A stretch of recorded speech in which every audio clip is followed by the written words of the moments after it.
பாட்டில் நானும் பேராசிரியர் சுபவி அவர்களும் ஒரே மேடையில் பேசினோம். அன்று முதல் இன்று வரை நல்ல நட்போடு கொள்கை உறவோடு இருக்கிறோம். ஆணைமுத்து ஐயா அவர்கள் மீது அளவு கடந்த பற்றுள்ளவர். இப்போது சுபவி அவர்களை பேச அழைக்கிறேன்.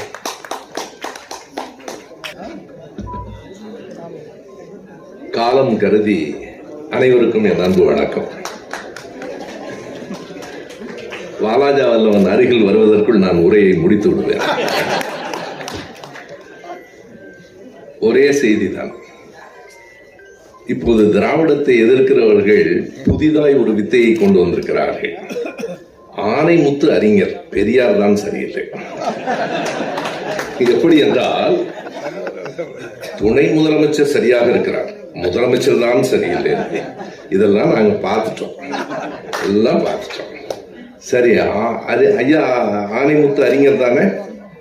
ஆணைமுத்து அவர்கள் திராவிடம் பற்றி சொல்லி இருக்கிற ஒரு செய்தியை சொல்லிவிட்டு நான் நிறைவு செய்கிறேன். எங்கே சொல்லி இருக்கிறார்?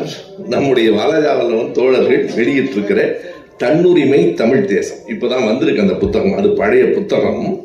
தன்னுரிமை தமிழ் தேசத்தில் ஆணைமுத்தையா ஒரு முன்னுரை எழுதியிருக்கிறார். அந்த முன்னுரை எழுதப்பட்ட தேதியை அவர் கீழே குறித்திருக்கிறார், 1/1/2006.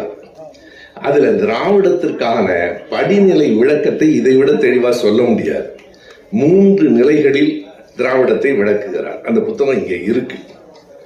ஒன்று, திராவிடம் என்ற சொல் முதலில் தென்னிந்தியாவை குறித்தது. அவர் சொல்லுவது அதுதான், தென்னிந்தியாவை குறித்தது. இன்றைக்கு சில பேர் புதிதா சொல்றாங்க இல்லையா,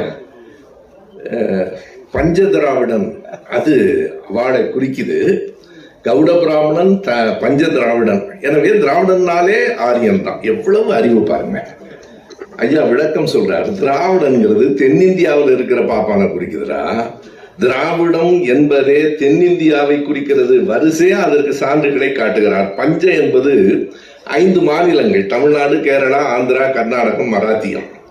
5 மாநிலங்களாகிய தென்னாட்டில் வாழும் பார்ப்பனர்களை அதாவது திராவிடம் என்பது அந்த இடத்துல தென்னிந்தியாவை குறிக்கிறது.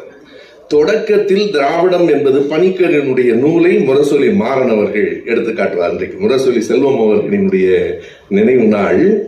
மாறன் அவர்கள் ஏன் வேண்டும் இன்ப திராவிடம் புத்தகத்துல பணிக்கரியை மேற்கோள் காட்டுவார். இந்தியாவை இயற்கை 2ஆக பிரித்திருக்கிறது, நாங்க இல்ல. விந்திய மலைக்கு வடக்கும் தெற்கும், தெற்கில் இருப்பது தென்னிந்தியா தான் திராவிடம். பணிக்கர் சொல்லுகிறார், அதையும் ஐயா அவர்கள் எடுத்து காட்டுகிறார். இது முதல் நிலை. 2வது நிலை என்ன வந்தது என்றால், நாம் ஏன் நம்மை எதிர்மறையில் கூறி